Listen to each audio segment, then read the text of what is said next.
ते वासुदेवाय। ओम नमो भगवते वासुदेवाय। ओम नमो भगवते वासुदेवाय। नारायणं नमस्कृत्य नरं चैव नरोत्तमं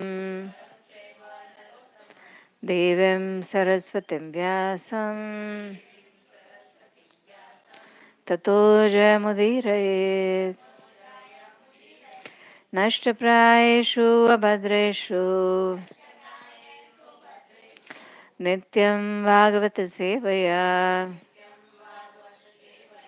भगवती उत्तमश्लोके भक्तिर्भवति नैष्टिकी। कृष्णाय वासुदेवाय देवकीनन्दनाय च नन्दगोपकुमाराय गोविन्दाय नमो नमः। मुखं करोति वाचालं पङ्गुं लङ्घयते गिरिं यत्कृपातमहं वन्दे श्रीगुरुं दीनतारिणं परमानन्दमाधवं श्रीचैतन्य ईश्वरं नमो महावदान्याय कृष्णप्रेमप्रदायते कृष्णाय कृष्णचैतन्य नाम्ने गौरत्विषे नमः।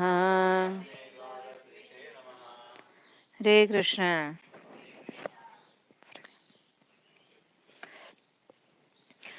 हमें सबको पता है, हम सबको कि कल गौर पूर्णिमा का महोत्सव है। हम जो गौड़ीय माधव संप्रदाय के फॉलोअर हैं, ब्रह्म माधव गौड़ीय संप्रदाय के, उनके लिए गौर पूर्णिमा क्या है पता है आपको? New year. our new year starts with Gaur Purnima, गौरवदा, करेक्ट। सो कल से हमारा नया वर्ष शुरू होगा। So that's very very auspicious. Chaitanya Mahaprabhu का आविर्भाव दिन। जो अपना वीडियो चालू कर सकता है कृपया करें, it will be very nice. So कल हमारा it's not different than Janmashtami for us. हमारे लिए वो जन्माष्टमी से अभिन्न है। हमने अभी तक देखा कि चैतन्य महाप्रभु के रूप में कृष्ण ने आने का निर्णय क्यों लिया, उसकी कथा हमने सुनी थी लास्ट टू लास्ट फ्राइडे, ठीक है। पर भगवान के आने के या भगवान का जो मूड था उसमें हमने एक देखा था कि कैसे रुक्मिणी जी भगवान से कहती हैं कि आप नहीं समझ सकते, यू नो, आपके भक्त आपके लिए आपके चरण कमलों के प्रति कितने आसक्त हैं, कितना प्रेम करते हैं आपके चरण कमलों को, वो आप नहीं समझ सकते हैं। उसके साथ साथ नारद मुनि से उन्होंने ये भी सुना कि कितना पतित युग आ रहा है। उनसे ये निवेदन भी सुना कि आप नहीं आएंगे तो इस पतितों का उद्धार कौन करेगा। सो चैतन्य चरितामृत में विशेष रूप से उल्लेख है, उसमें अलग अलग कारण दिए गए हैं चैतन्य महाप्रभु के आविर्भाव के। उसमें कुछ अंतरंग कारण है, कुछ बहिरंग कारण है, मतलब कुछ बाह्य कारण है और कुछ गुह्य कारण या अंतरंग कारण जिसको बोला जाता है। उसको हम पढ़ेंगे नहीं, बस एक भगवान चैतन्य कौन सा मूड लेकर आए, क्या विचार के साथ आए, उसमें से एक हमने सुना था। उन्होंने रुक्मिणी से सुना कि उसकी भावना केवल राधा रानी समझ सकती हैं। फिर भगवान श्री कृष्ण को ये विचार आता है कि ये बात तो सही है कि मैं जब राधा रानी को देखता हूँ तो मुझे बड़ा आनंद होता है, पर मुझे ये अनुभूति होती है कि राधा रानी जब मुझे देखती हैं तो मुझसे 1 करोड़ गुना ज़्यादा आनंद उनको अनुभव होता है। मैं पूरे आनंद का स्रोत हूँ, मैं पूरे प्रेम का स्रोत हूँ, मैं सबका स्रोत हूँ। मैं उनको देख के मुझे जो अनुभूति होती है, पर मुझे ये और भी अनुभूति होती है कि जब राधा रानी मेरे विषय में चिंतन करती हैं या राधा रानी जब मुझे देखती हैं तो मुझसे मैं उनको जितना प्रेम करता हूँ उससे 1 करोड़ गुना ज़्यादा प्रेम उनके वो अनुभव कर पा रही हैं, वैसा मैं समझ सकता हूँ, पर उसको मैं अनुभव नहीं कर पाता हूँ। उनको लगा कि ये जो अनुभूति है वो केवल मुझे तभी हो सकती है जब मैं उनके भाव को धारण करूं या उनका मूड धारण करूं। इसके सिवा जो राधा रानी अनुभव करती हैं उसका अनुभव करना मेरे लिए असंभव है। फिर और भी उनको एक अनुभूति हुई कि मैं जानता हूँ मैं बहुत स्वीट हूँ, मधुरम, करेक्ट। भगवान मधुर हैं, हर तरह से मधुर। जैसे गुलाब जामुन मधुर होता है, कहीं से भी टेस्ट करो मधुर होता है। सो Krishna is वदनम Madhuram, हसितम Madhuram, everything is Madhur for Krishna. Krishna का सब कुछ मधुर है, सब कुछ। उनका हंसना, बोलना, बातें, उनका सब कुछ मधुर है। सो कृष्ण कहते हैं मुझसे ही तो सारी मधुरता आती है, पर मुझे ऐसा लग रहा है कि मेरी जो मधुरता है उसका वास्तविक आस्वादन केवल श्रीमती राधा रानी करती हैं। वो मुझ में मधुरता है, पर वो मधुरता का आस्वादन मैं नहीं कर पा रहा हूँ। I don't know how to taste that sweetness. Because it's my sweetness, I don't taste that sweetness. Correct. Gulab jamun अपना खुद का स्वाद ले सकता है? नहीं ले सकता ना। वो जो उसको खाता है उसका स्वाद उसको ही स्वाद आता है। Something like that. एनीवे, वो इतना रिलेवेंट एग्जाम्पल नहीं है, पर फिर भी it's like that. Krishna feels that I am not able to taste my sweetness which Radha Rani is tasting. Radha Rani जो मधुरता का आस्वादन कर पा रही है वो मैं नहीं कर पा रहा हूँ। मैं राधा रानी के मूड में आऊंगा तभी मैं उस मधुरता का, कृष्ण की मधुरता का आस्वादन कर पाऊंगा, which I really want to taste. He knows he's so beautiful. He knows he's so sweet. He knows he's a reservoir of love. He knows he's a reservoir of pleasure. पर वो स्वयं इसमें से किसी का भी अनुभव नहीं कर पा रहे हैं। करेक्ट। ये सारा अनुभव सबसे सर्वोत्तम मात्रा में श्रीमती राधा रानी करती हैं। और साथ साथ में यस उनको ये भी होता है कि मैं सारे आनंद का स्रोत हूँ, पर वास्तविक आनंद तो राधा रानी अनुभव करती हैं। वो आनंद मैं तो अनुभव कर ही नहीं सकता, क्योंकि मैं जो करता है उनके सामने वो करती हैं, उसका कोई मतलब देयर इज नो कंपैरिजन, उसका कोई कंपैरिजन ही नहीं है। इसीलिए ऐसे ऐसे कुछ गूह्य कारण दिए गए हैं। चैतन्य महाप्रभु बनकर भगवान श्री कृष्ण ऐसे सोचते हैं कि ये तभी संभव होगा जब मैं उनका भाव ग्रहण करके आऊंगा, otherwise it will not be possible for me to taste this any time. इसलिए भगवान श्रीमती राधा रानी का मूड, श्रीमती राधा रानी का वर्ण और उनका अंग कांति सब कुछ चुरा लेते हैं। Anyway he is a thief, correct. वो सबसे बड़े चोर हैं, सबका हृदय भी चुरा लेते हैं, राधा रानी की अंग कांति भी चुरा लेते हैं, उनका भाव भी चुरा लेते हैं।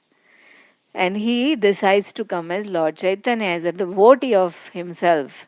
भगवान श्री कृष्ण स्वयं अपने भक्त के रूप में अवतरित होने का निर्णय लेते हैं, but it is very rare, very very rare.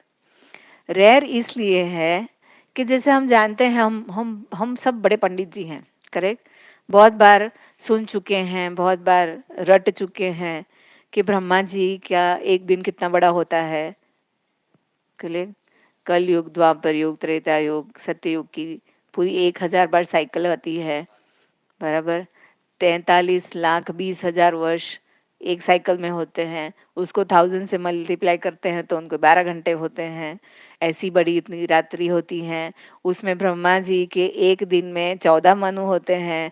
14 Manu के 7वें मनवंतर में भगवान श्री कृष्ण द्वापर युग में 28वें साइकिल में आते हैं। ये सब गोख लिया हमने, करेक्ट, सबको याद हो गया होगा, इतनी बार सुना है हमने। पर विशेषता ये है कि भगवान श्री कृष्ण तो अपने शेड्यूल के अनुसार आ जाते हैं, पर वो चैतन्य महाप्रभु बन के हर बार नहीं आते हैं।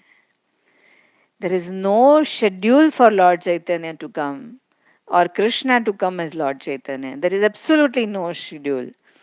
वो केवल और केवल अपनी मधुर इच्छा के वश होकर आते हैं.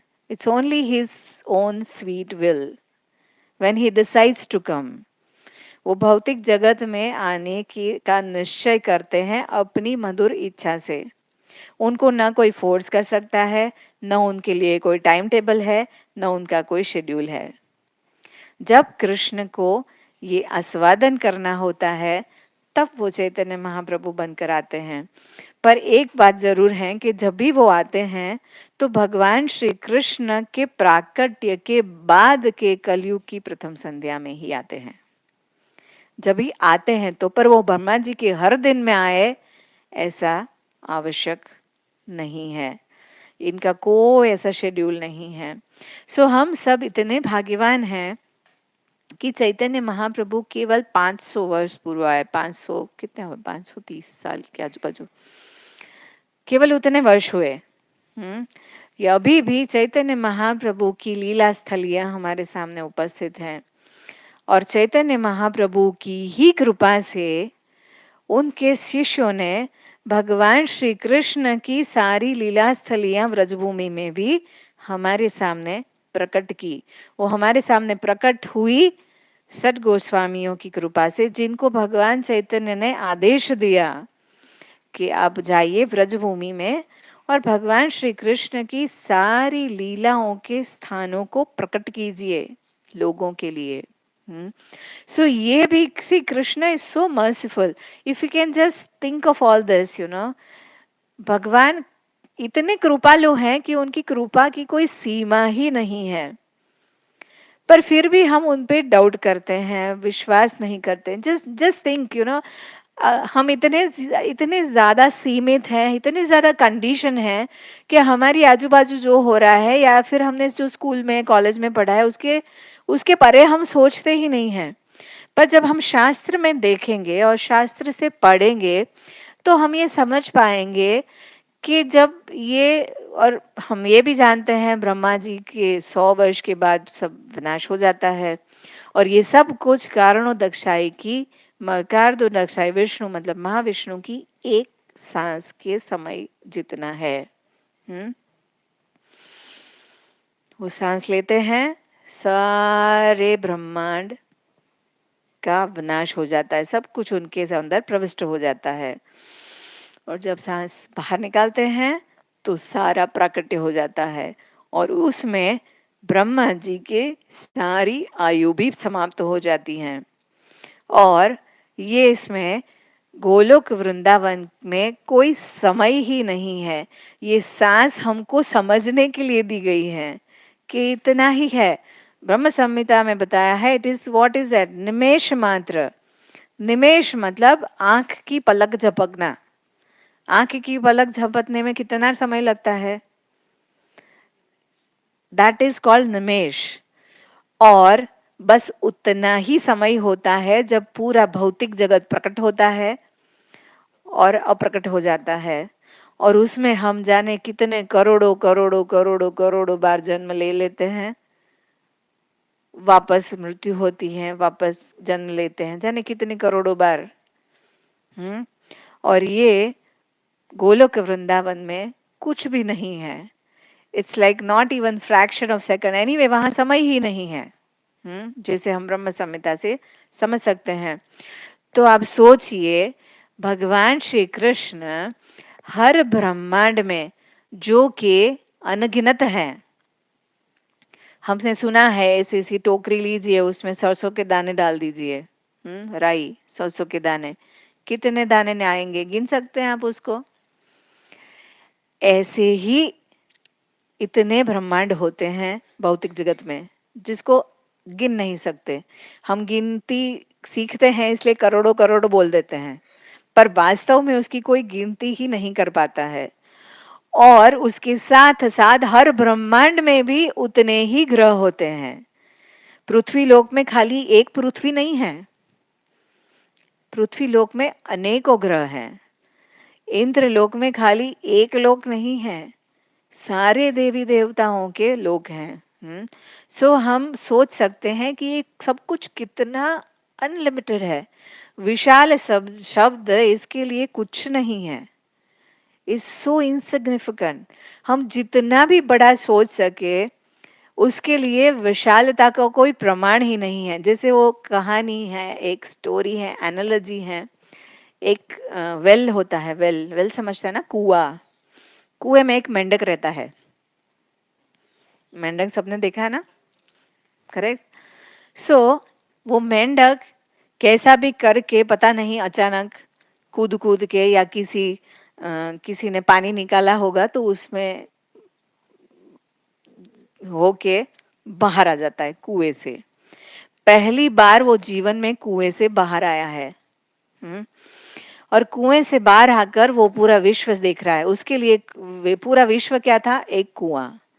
और उसकी इंफॉर्मेशन विश्व के लिए कितनी थी? जितना वो कुएं में था। That's it, that was his world. वो कुआं उसका जगत था, पूरा जगत। जब वो बाहर आता है, चारों ओर देखता है, उसे कुछ नया नया दिखता है। उसमें और एक मेंढक उसको मिल जाता है। सो उस मेंढक से वो बात करता है। फिर वो कहते हैं, तुम कौन से वेल में रहते थे? वो दूसरा मेंढक कहता है कि मैं कुएं में नहीं रहता था, मैं तो समंदर के पास रहता था।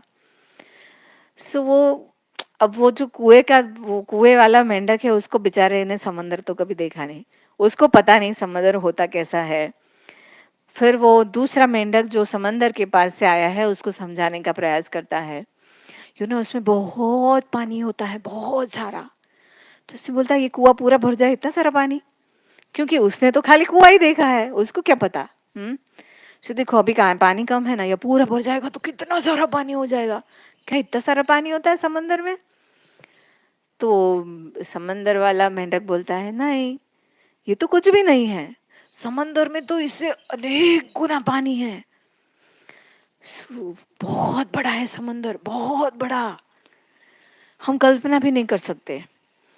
पर वो जो कुएं वाला मेंढक है वो बेचारा, अब उसका नॉलेज लिमिटेड, उसका सब कुछ लिमिटेड, वो कैसे समझेगा? फिर वो सोचता है, मैं कुछ शायद ये जो नया नया समंदर बोल रहा है उसको शायद वो प्रतीति नहीं होगी, वो क्या बोल रहा है मुझे समझा नहीं पा रहा है, तो मैं खुद ही उसको ट्राई करता हूँ जिससे वो मुझे समझा सके। सो वो अपना पेट फुलाता है। इतना बड़ा? तो नहीं नहीं, ये तो बहुत छोटा सा है, कुछ नहीं है। तो और पेट फुलाता है। वो बोलता है, नहीं, इतना छोटा नहीं होता है समंदर। और पेट फुलाता है बहुत जोर से, थक जाता है। बोलता है, नहीं, इतना छोटा नहीं, बहुत बड़ा होता है। इतना पेट फुलाता है कि वो फट जाता है। पर वो समझ नहीं पाता कि समंदर क्या होता है। वास्तव में हम भी ऐसे ही हैं। हम समझ ही नहीं सकते कि ये भौतिक जगत की परिधि क्या है, तो हम आध्यात्मिक जगत को क्या समझेंगे? और जो कि भौतिक जगत जो है केवल 1/4 हिस्सा है पूरे सर्जन का। और वो पूरा सर्जन जो है वो एवर एक्सपांडिंग है, उसका नित्य विस्तार होता है। इसीलिए कहते हैं कि भगवान श्री कृष्ण भी नहीं जानते उनके कितने ऑपुलेंस है, because it is ever expanding. उसका उसका विस्तार होते ही रहता है, कोई सीमा नहीं है, कोई परिधि नहीं है। क्योंकि हम भौतिक जगत में रहते हैं, हम सब कुछ एक सीमा से बांधते हैं, हर चीज को, करेक्ट, डिस्टेंस से, सीमा से, साइज से। क्योंकि हम इतने कंडीशन है, इसके अलावा हमने कुछ देखा ही नहीं, कुएं के मेंढक की तरह। और इसीलिए हम समझ ही नहीं पाते कि बिना परिधि के कैसे वस्तु होती है, करेक्ट। कुछ ऐसे ही विश्व में जिसमें हम रहते हैं, भगवान श्री कृष्ण इतने कृपालु हैं कि ये एवर एक्सपांडिंग सर्जन में, वो भौतिक जगत का जब सर्जन होता है तो वो हर सर्जन के हर ब्रह्मांड में स्वयं प्रकट होते हैं, ब्रह्मा जी के हर दिन में। Can we imagine the mercy of Krishna? क्या हम सोच सकते हैं वो कितने कृपालु हैं? मतलब इसका अर्थ ये हुआ कि प्रैक्टिकली हर क्षण वो कहीं अपीयर हो रहे हैं। वो क्षण भी बड़ा बड़ा साइज है। लव मात्र कहते हैं ना, लव मात्र इज व्हाट? एक लव मतलब 1 सेकंड का 1/3 पार्ट।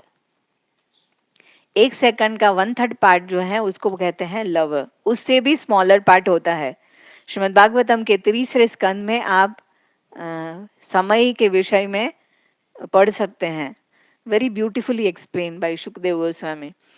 उसमें हम नहीं जाते हैं, पर यस, भगवान के इतने अद्भुत सर्जन में भगवान कृपा करके हमारी पतित अवस्था को समझकर हर ब्रह्मांड में ब्रह्मा जी के हर दिन में हमारे लिए प्रकट होते हैं।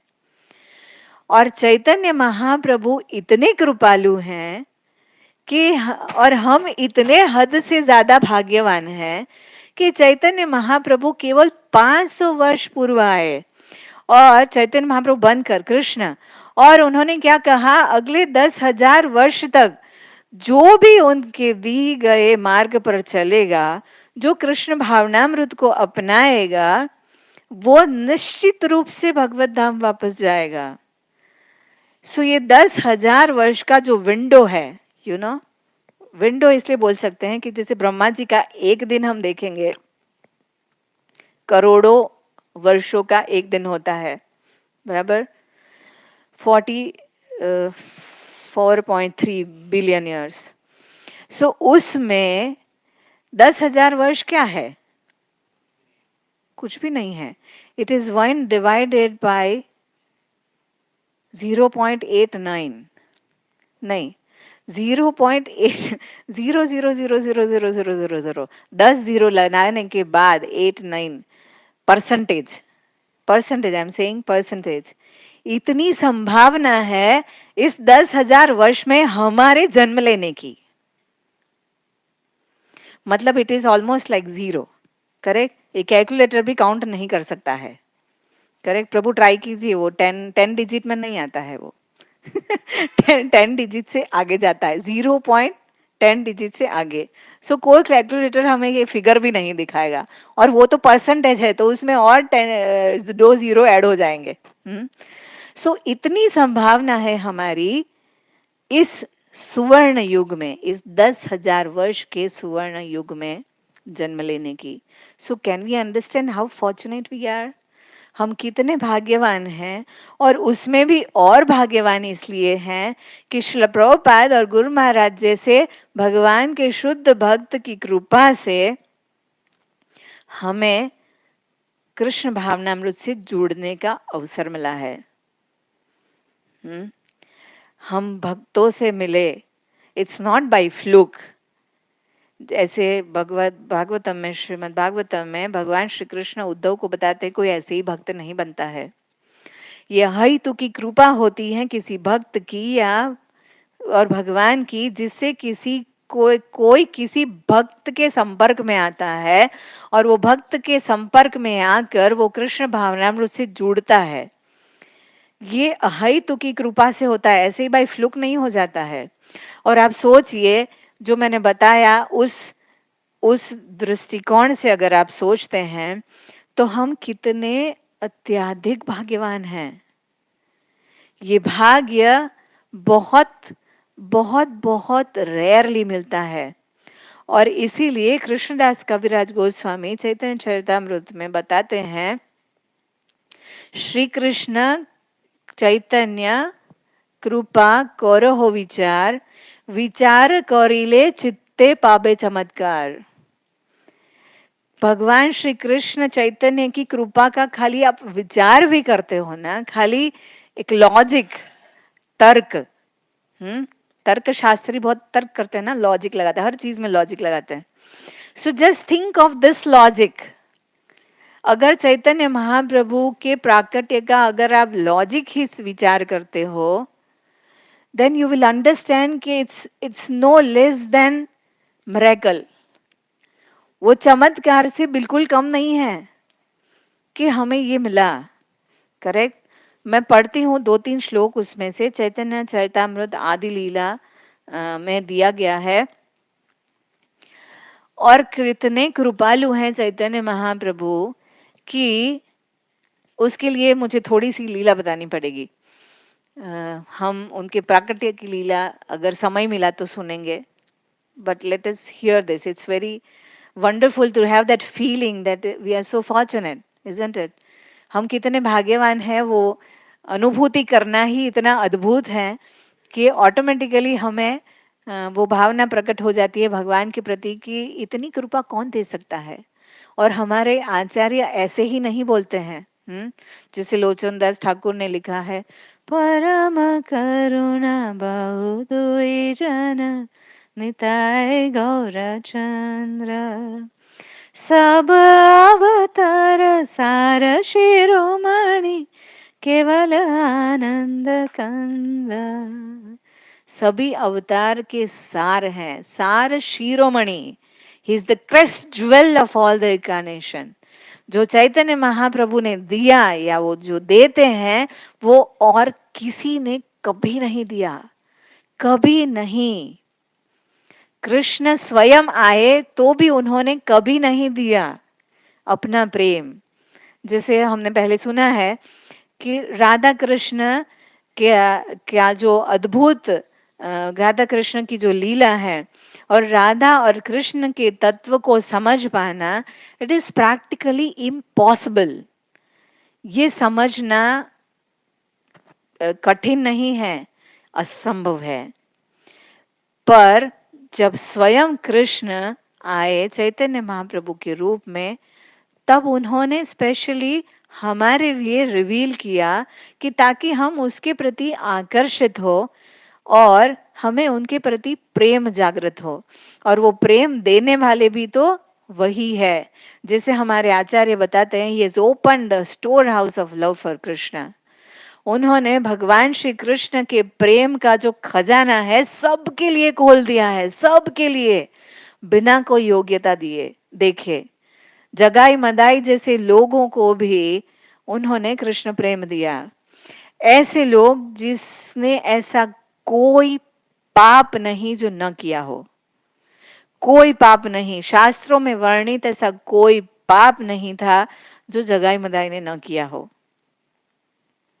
और इसलिए चैतन्य भागवत बताता है कि चित्रगुप्त और उनके असिस्टेंट रोते थे, उनको रोना आता था. इतने पाप करते थे, इतने पाप करते थे कि एक पाप लिखे उसके पहले तो दूसरे इतने पाप हो जाते थे. और वृंदावन दास ठाकुर चैतन्य भागवत में वर्णन करते हैं कि उनके पाप इतने थे कि बॉटमलेस जो क्या बोलते हैं कंटेनर, बॉटमलेस कंटेनर भी फुल थे. आप समझ सकते हैं बॉटमलेस कंटेनर क्या होता है? जिसका कोई तल ही नहीं है. जिसमें कितना भी डालते जाओ, उसमें तल ही नहीं तो क्या होगा? वो भरेगा कभी? वो भी भर गए थे उनके पाप से. इतने पाप करते थे वो. पर ऐसे जगाई मदाई को भी, आवाज तो आ रही है, मुझे लगता है आ रही है. सो ये बॉटमलेस कंटेनर भी भर गए थे, इतने पाप करते थे वो. और ऐसे जगाई मदाई को भी भगवान श्री चैतन्य महाप्रभु ने कृष्ण प्रेम दिया. चूहा है अंदर. So, can you imagine the mercy of Lord Chaitanya and Lord Nityananda? They were so supremely merciful. इतने कृपालु हैं, इतने कृपालु हैं. ऐसे ही नहीं हमारे आचार्य पागल की तरह उनके गुणगान गाते रहते हैं, या कृष्णदास कविराज गोस्वामी ने अपने मन से कुछ लिख दिया है. No, it's not like that. और वो सोचिए, वो उनकी कृपा की सीमा तो तब होती है जब उनको पता है कि वो कृपा देने के लिए आए हैं, पर लोग कृपा नहीं ले पा रहे हैं। क्यों? क्योंकि चैतन्य महाप्रभु ने जब हम वो कथा कभी और सुनेंगे, पर जब वो ईश्वरपुरी से दीक्षा ग्रहण करके आए, तो पहले तो निमाई पंडित की लीला की उन्होंने, एक विद्वान पंडित की, सबके साथ विद्वता की चर्चा करते थे, शास्त्रों की चर्चा करते थे, वेदों की चर्चा करते थे, उनको हरा देते थे और ऐसे सब लीलाएं की उन्होंने। पाठशाला चलाते थे, पढ़ाते थे विद्यार्थियों को। पर जब उनके पिताजी का श्राद्ध करने के लिए वो गए और वहां ईश्वरपुरी से जब मिले, सो उन्हें दीक्षा मिली ईश्वरपुरी से और फिर उन्होंने वास्तविक कृष्ण प्रेम प्रकट किया कि कैसे वो भगवान श्री कृष्ण के प्रेम में डूब गए थे। फिर वो कृष्ण के प्रेम में इतने डूबे हुए थे कि वो अपनी भौतिक चीजें जो पहले ऐसे पंडित की तरह करते थे, वो इतने अच्छे से नहीं कर पाते थे, क्योंकि वो हमेशा उस भाव में रहते थे। कभी गोपी का नाम पुकारते थे, कभी राधा रानी का नाम पुकारते थे, क्योंकि वो उस भाव में डूबे हुए थे।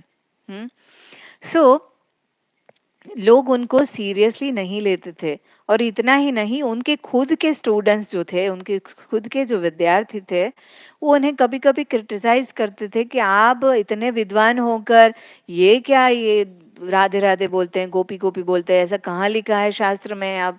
सो उनका कभी कभी अनादर करते थे और उनको प्रॉपरली उनको स्वीकार नहीं करते थे। लोग बोलते हैं निमाई को कुछ हो गया है, शची माता को बोलते थे कि इसका कुछ इलाज कराओ, उसके सर में वायु चढ़ गया है, वायु का प्रमाण बढ़ गया है, उसका कुछ इलाज कराओ, पागल हो गया है। लोग अलग अलग चीजें बोलते थे और शची माता को बहुत चिंता होती थी कि मेरे निमाई को क्या हो गया, क्योंकि हम जानते हैं कि उनकी 8 संतानें जो कि पुत्रियां थी, वो पैदा होते ही गुजर चुकी थी। उसके बाद थे विश्वरूप, जो कि बलराम जी का अवतार थे, वो भी घर छोड़कर सन्यास लेकर चले गए थे।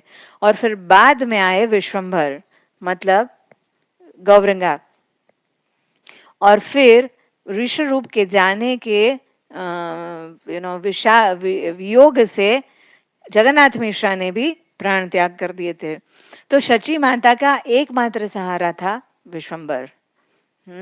सो उन्हें जब लोग ऐसा बोलते थे, उन्हें बहुत दुख होता था, उन्हें बहुत चिंता होती थी कि मेरे निमाई को क्या हो गया है, मेरे निमाई को क्या हो गया है। वो रोती थी और सबको पूछती थी मेरे निमाई को क्या हो गया है, क्या उसका कुछ इलाज हो सकता है। जो कोई भी कुछ भी बोलता था, वो करने के लिए तैयार हो जाती थी और करती थी। और चैतन्य महाप्रभु जब अपने मम्मी माँ की परेशानी को देखते थे, उन्हें दुख होता था, पर वो इतने भावावेश में रहते थे कि वो कुछ नहीं कर पाते थे। जब सबने ऐसा बोलना शुरू किया, तो उन्होंने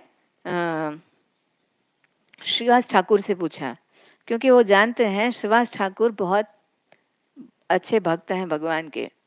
सो श्रीवास ठाकुर को कहते हैं, श्रीवास, सब लोग ऐसा कहते हैं कि मुझे कुछ हो गया है, कुछ रोग हो गया है, क्या सच में मुझे कुछ रोग है? तो श्रीवास कहते हैं हाँ तुम्हें। वो श्रीवास को कहते हैं कि अगर आप भी ऐसा कहोगे ना कि मुझे रोग हो गया है, तो मैं गंगा में कूद कर अपना प्राण त्याग कर दूंगा। तो श्रीवास कहते हैं कि हाँ, आपको रोग तो है, पर वो रोग मुझे भी चाहिए। आपको कृष्ण प्रेम का रोग है और मैं चाहता हूँ कि एक रोग मुझे भी मिले।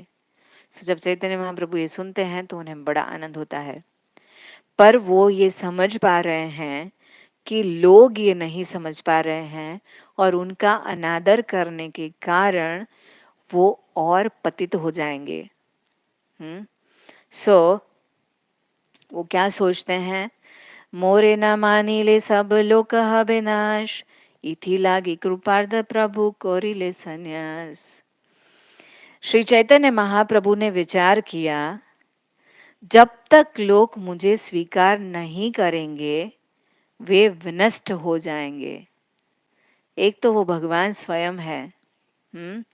अगर लोग उनका अनादर करेंगे, उनका स्वीकार नहीं करेंगे, तो उनका नाश होना अवश्यंभावी है, अवश्य होगा। सो कहते हैं, इसलिए वो कृपालु होकर ये सोचते हैं कि मुझे संन्यास लेना चाहिए, क्योंकि भारत में ये प्रथा है कि कम से कम लोग सन्यासी के वेश में आए व्यक्ति का सम्मान करते हैं, उन्हें सुनते हैं। सो इसलिए वो तय करते हैं कि मुझे संन्यास ग्रहण करना चाहिए।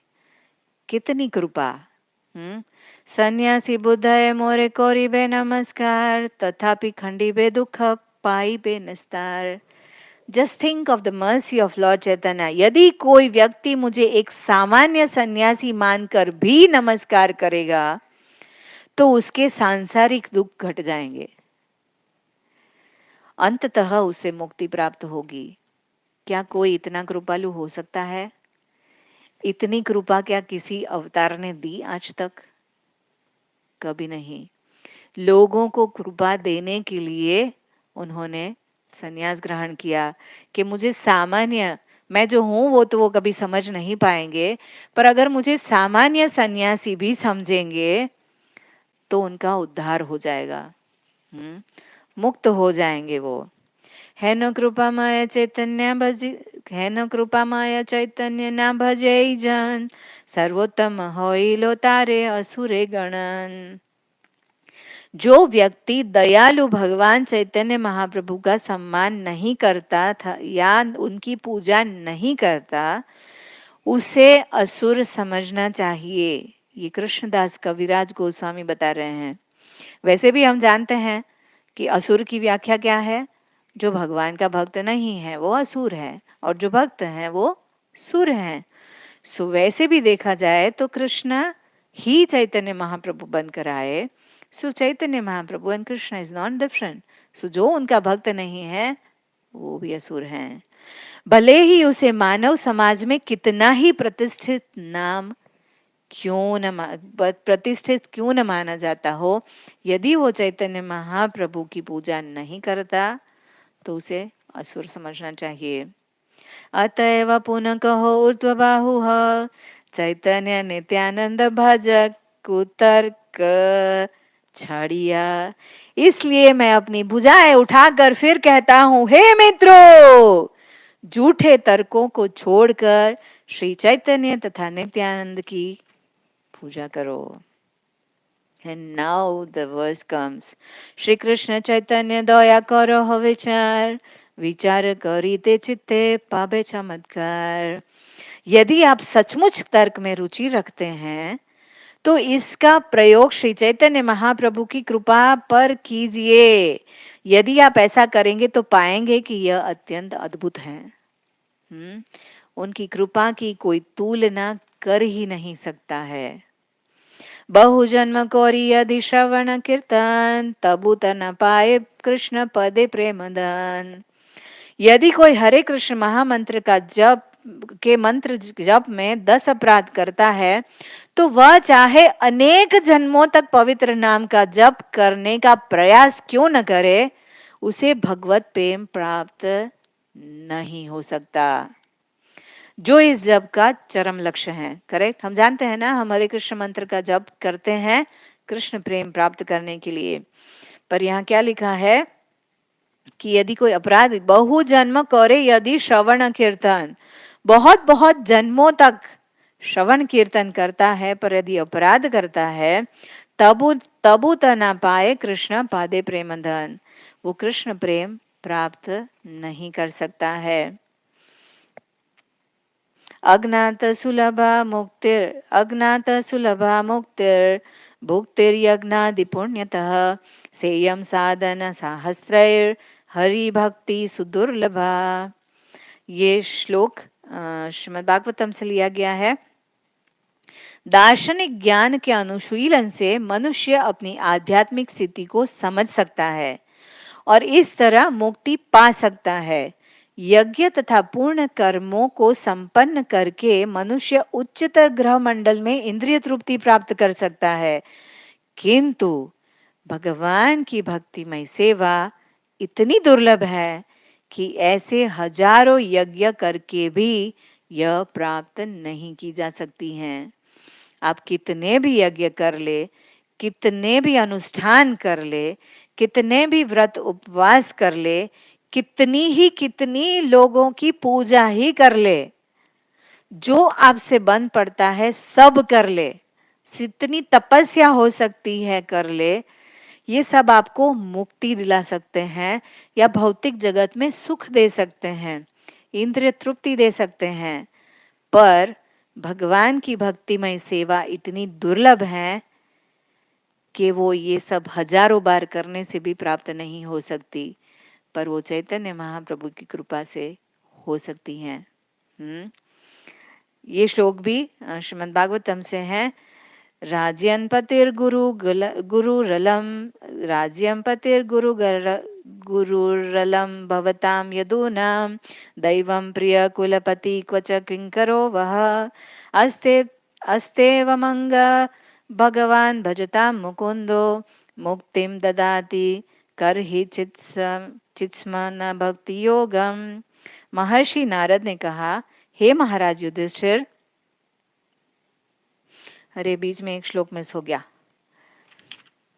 श्लोक संख्या 18 या इसमें लिखा है, कृष्ण यदि छूटे भक्ते भुक्ति मुक्ति दिया, कबू प्रेम भक्ति ना दे न राखी न लुकाया। यदि भक्त भगवान से भक्ति की इंद्रिय तृप्ति या मुक्ति चाहता है तो कृष्ण उसे तुरंत दे देते हैं, तुरंत दे देंगे, किंतु शुद्ध भक्ति को वे छिपा कर रखते हैं। क्यों रखते हैं वो इसके बाद के श्लोक में देखते हैं हम, जो मैंने अभी पढ़ा उसमें बताया है। पर यस, कृष्ण से आप ऐश्वर्य मांगो, बहुत आसानी से दे देते हैं, मुक्ति मांगो दे देते हैं, भौतिक सुख मांगो दे देते हैं, जो मांगो दे देते हैं, पर शुद्ध भक्ति को वो छुपा कर रखते हैं। क्यों छुपा कर रखते हैं वो नारद मुनि बताते हैं महाराज युधिष्ठिर को। हे महाराज युधिष्ठिर, पूर्ण पुरुषोत्तम भगवान कृष्ण आपकी सहायता के लिए सदैव तत्पर रहते हैं। वे आपके स्वामी, गुरु, ईश्वर, प्रिय मित्र तथा आपके परिवार के मुखिया हैं। फिर भी वे कभी कभी आपके दास या आज्ञा पालक का कार्य करना स्वीकार कर लेते हैं।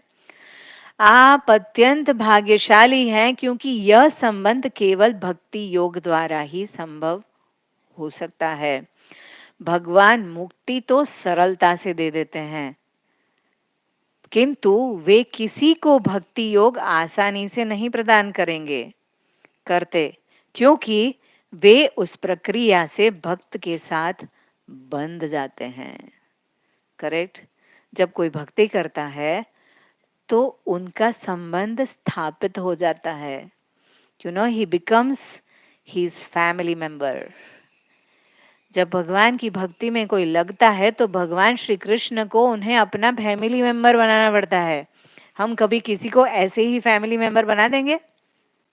स्वीकार कर लेंगे ऐसे ही किसी को? नहीं करेंगे ना। पर जो हमसे प्रेम करता है उसका हम स्वीकार कर लेंगे। करेक्ट? सो भगवान श्री कृष्ण भी तो कुछ ऐसा ही करते हैं।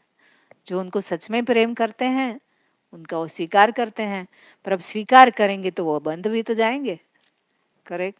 सो इसलिए इतना आसानी से नहीं देते हैं।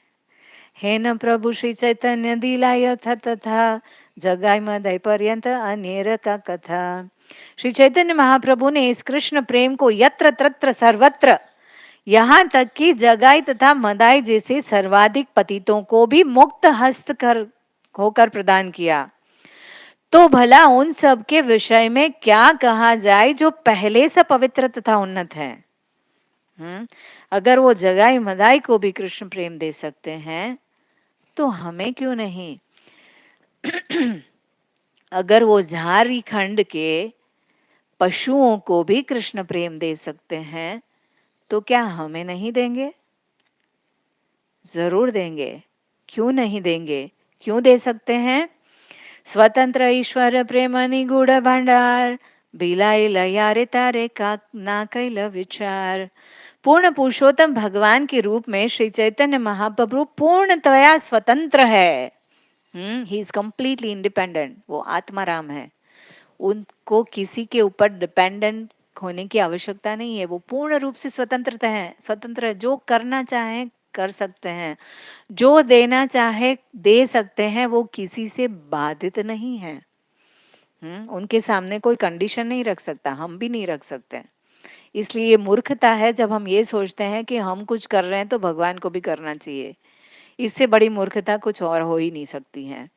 क्योंकि मैं भगवान की भक्ति करती हूँ या करता हूँ, मैं इतनी सेवा करती हूँ, तो भगवान को मुझे मेरा ध्यान रखना चाहिए। क्यों भाई, और कोई नहीं है ध्यान रखने के लिए? उनके ऐसे ऐसे भक्त हैं कि जिसकी तुलना में हम तो कुछ है ही नहीं। 1/4 पॉपुलेशन जीवात्माएं उनके पास ही हैं। हम ये पतित जीव सारे बद्ध आत्मा भौतिक जगत में भटकने वाले, हम उनको कैसे बाध्य कर सकते हैं? It's impossible. और हम ऐसा तो क्या कर लेते हैं जिसके कारण वो बाध्य होने चाहिए? हम्म ऐसा कोई प्रेम भी तो प्रकट तो हो नहीं गया है, मुझ में तो नहीं है, आप किसी में हो सकता है। करेक्ट। ऐसा तो हमें प्रेम हुआ नहीं है कि हम उनको बाध्य कर सके। पर फिर भी वो इतने कृपालु हैं, इतने कृपालु हैं, फिर भी रेसिप्रोकेट करते हैं, फिर भी हमारे घर में हमारे साथ रहते हैं। हम जैसे उनको सेवा करें उसका स्वीकार कर लेते हैं, जो कुछ दे उसको खा लेते हैं, उनको पसंद हो ना हो, रजोगुणी हो तमोगुणी हो, कुछ भी उनके सामने प्रेम से रख दे तो बोलते हैं भगवान ठीक है, चलो मैं दृष्टि तो कर लेता हूँ, उसका स्वीकार कर लेते हैं।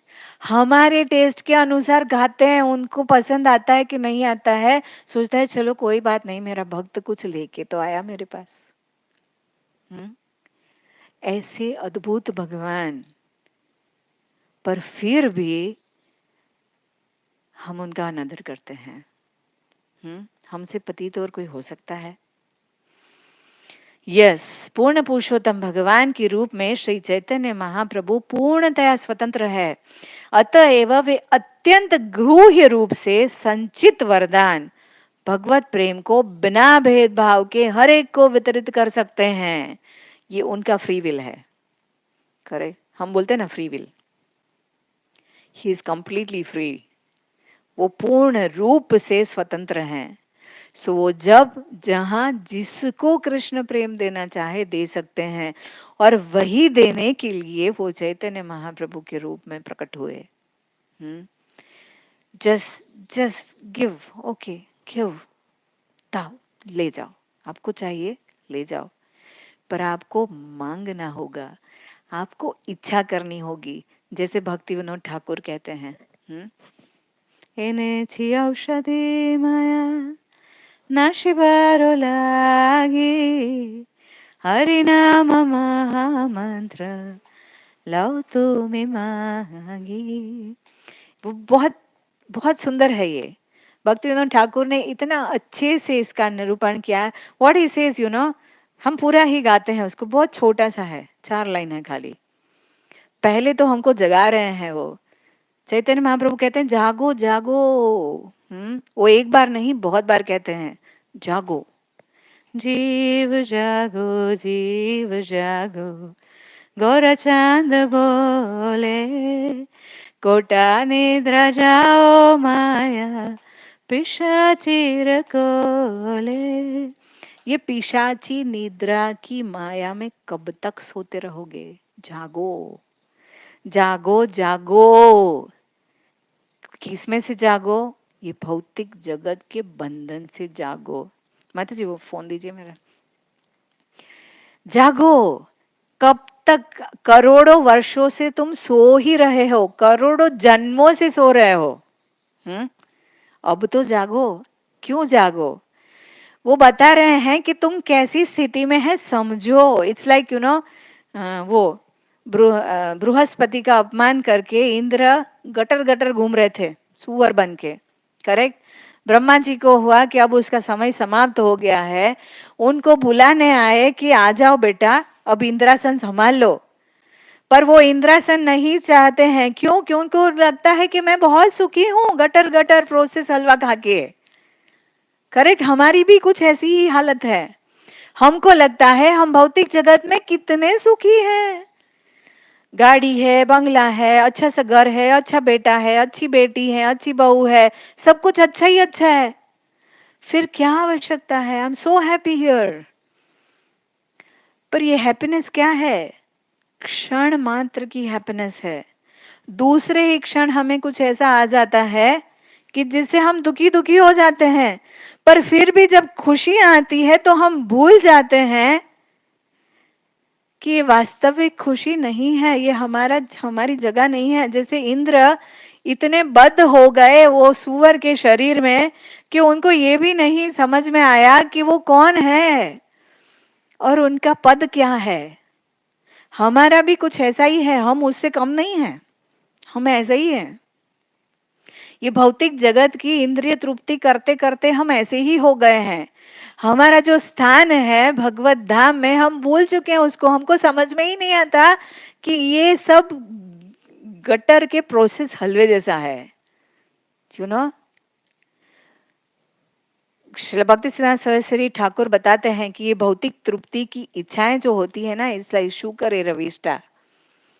इट्स सेम, शुकर ए रविष्टा। शुकर मतलब सुअर, उसका भी विष्टा, वो खाता है विष्टा, पर उसका जो विष्टा है that is like sense gratification, जिसको हम हर समय के लिए चाहते हैं अपने जीवन में। We want happiness of everything. ये चाहिए, वो चाहिए, ये खाना है, वो खाना है, ये चाहिए जीवन में, वो चाहिए, अच्छी पत्नी, अच्छा बच्चा, सब कुछ अच्छा, सब कुछ अच्छा, मर्सिडीज बेंज, उसके साथ साथ ये भी वो भी ये भी वो भी सब कुछ, एक्सेट्रा एक्सेट्रा एक्सेट्रा, सब कुछ। भक्ति सिद्धांत सरस्वती ठाकुर उसे शुकर ए रविष्टा कहते हैं। शुकर की विष्टा। क्या हम समझ पाएंगे वो शुकर की विष्टा क्या होती है? We can't even smell it. We don't have tolerance to even smell it for a second. हम एक सेकंड के लिए भी उसको स्मेल नहीं कर पाते हैं और उसी में हमेशा रचे पचे रहते हैं। That is our condition. Actual condition is this. पर हम भूल जाते हैं। करेक्ट। सो इसलिए चैतन्य महाप्रभु हमें जगा रहे हैं। जीव जागो जागो जागो। जीव जागो जीव जागो, गोरा चांद बोले, कोटा निद्रा जाओ माया, पिशाचीर कोले, बजीबो बोलिया ऐसे संसार भितरे, भूलिया रोहिले तुम्हें अविद्यार भारे। तुमने मुझे बोला था इस पृथ्वी पर आने से पहले कि तुम हमेशा मेरा भजन करोगे। श्रीमद् भागवतम के 3 स्कंध में वर्णन है इसका कि जीवात्मा जब गर्भ में होता है तो इतनी इंटेंसिटी से भगवान को पुकारता है, कहता है मुझे इससे बाहर निकालो प्रभु, मुझे बाहर निकालो। ये पालिनी बैठी है, ऐसे अच्छा सोफा नहीं होता है अंदर। इतनी सी कुंठित जगह जिसमें कीटाणु काटते हैं, वो हिलता है तो माँ बाप को लगता है वाओ मेरा बच्चा रेसिप्रोकेट कर रहा है। क्या रेसिप्रोकेट कर रहा है? वो बेचारा अंदर घुटन से घुट रहा है, दुखी हो रहा है, उसको काटता है। उसको माँ ऐसी रजोगुणी खाना खाती है ना, तो उसको काटता है सब शरीर पे। उसको सहन नहीं होता है, कुछ नहीं कर सकता, इसलिए हिलता डुलता रहता बेचारा। और बाहर आनंद होता है लोगों को, ओ वाह बच्चा आने वाला है। पर वो अंदर कितना पीड़ित अवस्था में है, इतना ऐसे करके आपको 9 महीने जकड़ के रखेगा, कोई कैसे लगेगा? 9 मिनट भी नहीं रह सकते हम, पर ऐसी स्थिति में रह चुके हैं हम कितने समय तक। और तब हम भगवान को प्रार्थना करते हैं, प्रभु यहाँ से बाहर निकालो, मैं आपको कभी नहीं भूलूंगा, हमेशा आपकी सेवा करूंगा, कभी नहीं भूलूंगा। ऐसा हम प्रॉमिस करते हैं भगवान को। वही बताया है, वो जीवो ऐसे संसार भितरे, भूलिया रोहिले तुम्हें अविद्यार भारे। जैसे ही बाहर आए अविद्या के आवरण में सब कुछ भूल गए। मम्मा का प्लान, पापा का प्लान, दादी का प्लान, दादी का प्लान, मेरा प्लान, एक्सेट्रा एक्सेट्रा। बाहर आके अविद्या के प्रभाव में तुम सब कुछ भूल गए। और तुम्हारे कारण आया मैं। तुम्हारे लोईते आमी হইনো अवतार, आमी बिना बंधु आछे के आछे तुम्हारा। तुम्हारे लिए मैं अवतार ग्रहण करके आया, हमारी इस पतित अवस्था से हमें ऊपर उठाने के लिए। आमी बिना बंधु आर के आछे तुम्हारा। मेरे जैसा तुम्हारा बंधु कौन होगा, तुम्हारा सुहृद कौन होगा मेरे जैसा? सोचो। हमारी इस पतित सड़ी हुई अवस्था से बाहर निकालने के लिए भगवान इस अद्भुत जगत के अद्भुत अधिष्ठाता, हमारे आदि अनादि भगवान श्री कृष्ण, पूर्ण पुरुषोत्तम परमेश्वर भगवान की जो हमारे ही नहीं, हम जो कुछ भी देख सकते हैं वो उसके सर्जनहार है, वो हमारे लिए आए, हमें पर्सनली इस पतित अवस्था से बाहर निकालने के लिए। शुकर की विष्टा खा रहे हैं हम, वहां से उठा के उनका पार्षद बनाने के लिए आए। सो उनसे अच्छा हमारा सुहृद और कौन हो सकता है? कोई हो सकता है? पॉसिबल है कि उससे उनसे अच्छा मित्र हमारा कोई हो? जो अपना गोलोक वृंदावन है, ये वो हमने उस दिन श्लोक पढ़ा था, गोलोकेर परित्यज्य, मैं अपने गोलोक का त्याग करके आऊंगा, ऐसा बताते हैं वो। फिर कहते हैं मैं तुम्हारे लिए औषधि लाया हूं इस भौतिक जगत से बाहर जाने की। छी औषधि माया नाशिवारो लागी, हरि नाम महामंत्र लो तुम्हें मांगी।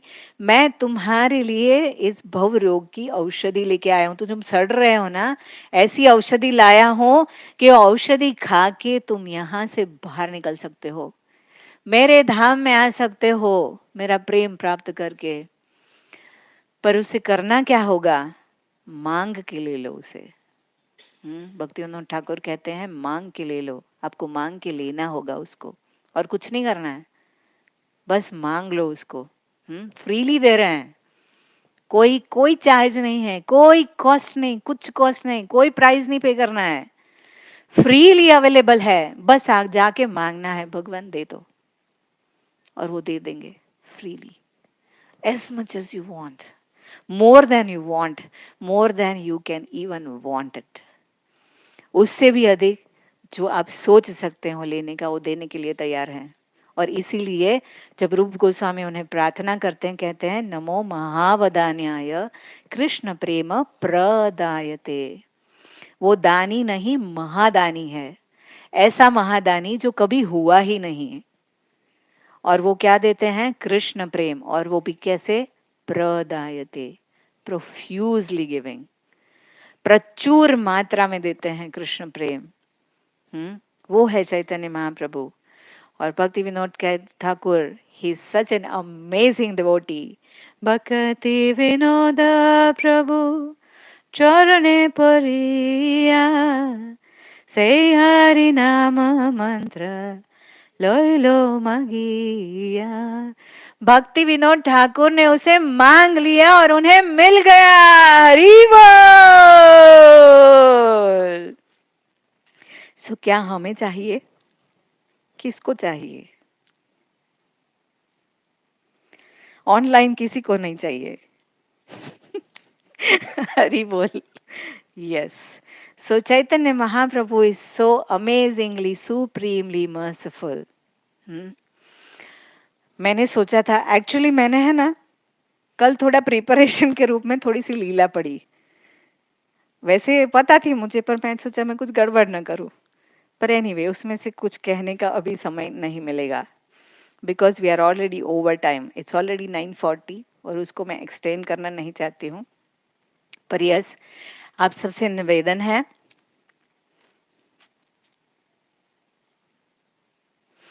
एक श्लोक पढ़ती हूँ, बहुत बढ़िया है। अद्यपिह देख चैतन्य नाम यही लय, कृष्ण प्रेम पुलकाश्रु विहवल से है। क्या चाहे कोई अपराधी हो या निर्दोष, यदि श्री कृष्ण चैतन्य प्रभु नित्यानंद का कोई कीर्तन करता है, अभी भी करता है, अभी भी मतलब जब वो हमारी आंखों से नहीं दिखते हैं पर वो है। जैसे ये श्लोक भी हमने बहुत बार सुना है, अद्यपि यह लीला कोरे गोराय, कौन कौन भाग्यवान दिखी बारी पाए। भगवान चैतन्य की लीला अभी भी चल रही है। ऐसा नहीं है कि हमारी आंखों से वो नहीं दिखते मतलब वो नहीं है। ये कृष्ण भावनामृत आंदोलन चैतन्य महाप्रभु की ही लीला है और वे उन्हीं का आंदोलन है जो अभी भी चल रहा है और वो 10,000 वर्ष तक चलता रहेगा। चैतन्य महाप्रभु की लीला अगले 9,500 वर्ष तक चलेगी और अगर हम उसमें भाग लेना चाहते हैं तो ये संभव है हमारे लिए, पर हमारी इच्छा होनी चाहिए। जैसे भक्ति विनोद ठाकुर कहते हैं, लो तुम्हें मांगी, इच्छा करो और ले लो, फ्रीली अवेलेबल है। Take as much as you want, that's called store house, opening the store house. सबके लिए पूरा गोडाउन खोल देना, जिसको जो ले जाना है, जितना ले जाना है ले जाओ, कोई रिस्ट्रिक्शन नहीं। ऐसे चैतन्य महाप्रभु ने कृष्ण प्रेम का भंडार खोल दिया है और वो केवल वही कर सकते हैं, करेक्ट, क्योंकि वो कृष्ण स्वयं है। कृष्ण का प्रेम और कौन दे सकता है? कृष्ण के सिवा कोई दे सकता है? नहीं दे सकता। माँ का प्रेम बच्चे को कौन दे सकता है? और कोई दे सकता है? नहीं, माँ ही दे सकती है। सो ऐसे ही कृष्ण का प्रेम केवल कृष्ण दे सकते हैं और हम पे असीमित कृपा कर कर बस केवल 500 वर्ष पूर्व आकर उन्होंने हमारे लिए ये भंडार खोल के रखा है। अब हमें डिसाइड करना है कि हमने उस भंडार से एक एक दाना लाके खाना है या अपना पूरा घर भर देना है। ये हमारे हाथ में है, 100% अवेलेबल, कोई रिस्ट्रिक्शन नहीं है। रिस्ट्रिक्शन केवल हमने अपने आप पे डाल के रखा है।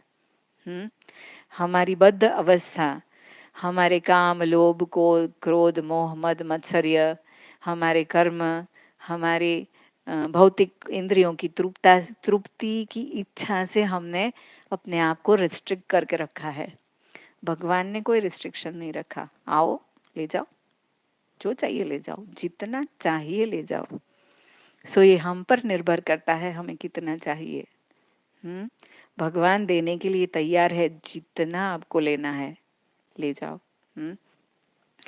सो यदि अभी भी कोई चैतन्य महाप्रभु और नित्यानंद प्रभु के नाम का कीर्तन करता है तो भाव विभोर हो उठता है और उसकी आंखों से अश्रु जाते हैं। यस, उनका नाम लेने मात्र से कृष्ण प्रेम जागृत हो जाता है और उसके सारे अंग प्रत्यंग भावतिरेक में व्याकुल हो उठते हैं। उसकी आंखों से गंगा की धारा के समान अश्रु बहने लगते हैं और जब हम उनका नाम लेकर, जो कि वैसे हमें प्राप्त नहीं होने वाला है,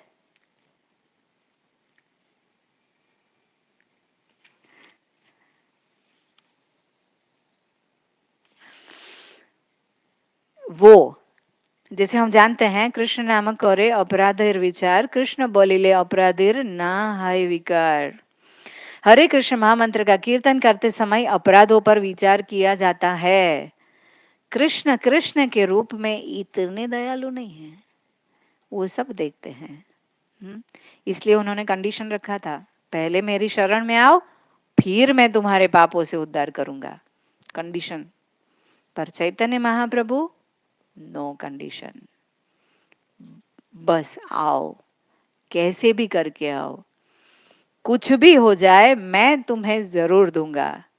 और इसीलिए गौर निताई इतने कृपालु हैं और इसीलिए हमारे आचार्य ने हमें हरे कृष्ण महामंत्र करने से पहले पंच तत्व मंत्र बोलने के लिए कहा है, क्योंकि पंच तत्व इतने कृपालु हैं कि हमारे सारे हरे कृष्ण महामंत्र में होने वाले अपराध को क्षमा कर देते हैं। और फिर हम सच में हरे कृष्ण महामंत्र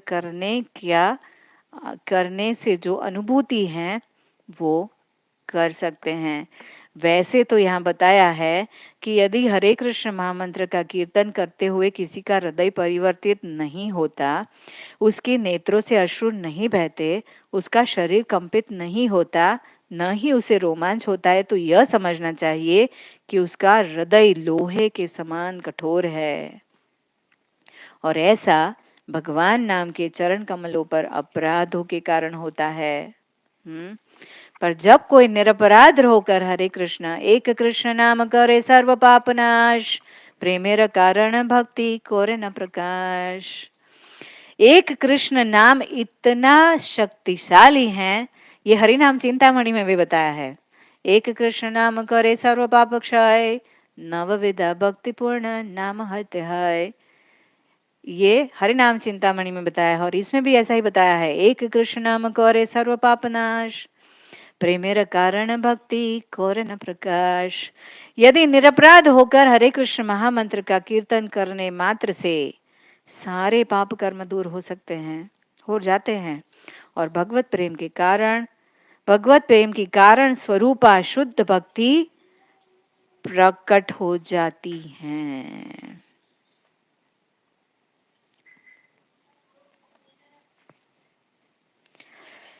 यस, और फिर हम सच में भगवान के प्रति उस प्रेम को प्राप्त कर सकते हैं और भगवत धाम भी लौट सकते हैं। हरे कृष्णा। श्री गौरंग महाप्रभु की जय, श्रील प्रभुपाद की जय, श्रील गुरुदेव की जय, निताई गौर प्रेमानंदे। हरि हरि बोल। आप सबके चरणों में प्रणाम। वंशकल्पतरुभ्यश्च कृपा सिंधुभ्येव च पतितानां पावनेभ्यो वैष्णवेभ्यो नमो नमः। अनंत कोटि वैष्णव की जय। हरि बोल। सो कल गौर पूर्णिमा है। अपने आप को भगवान चैतन्य का स्वागत करने के लिए तैयार कीजिए। आज सब होली मना रहे हैं। वैसे भगवान चैतन्य का प्राकट्य होली के दिन ही हुआ था, फाल्गुन पूर्णिमा को। पर जैसे हम जानते हैं वैष्णव संप्रदाय में जिस दिन सूर्योदय के समय जो तिथि होती है उसको ऑब्जर्व किया जाता है। सो सूर्योदय के समय कल पूर्णिमा है। सो हमारा गौर पूर्णिमा कल है। कल उपवास होगा शाम को, शाम तक, चंद्रोदय के समय तक उपवास होगा। आप निर्जल कर सकते हैं, सर्वश्रेष्ठ हैं। नहीं कर सकते हैं तो फल फ्रूट खाकर या पानी पीकर भी उपवास कर सकते हैं। जब आप उपवास तोड़ते हैं, जब उपवास का पारण करना है, तो आपको फरियाल खाना है। एकादशी में जो खाते हैं ऐसा प्रसाद खाना है। क्योंकि भगवान चैतन्य अवतार नहीं है, अवतारी हैं। और भगवान श्री कृष्ण के लिए हमें पूर्ण उपवास रखना चाहिए, जैसे हम जन्माष्टमी में करते हैं।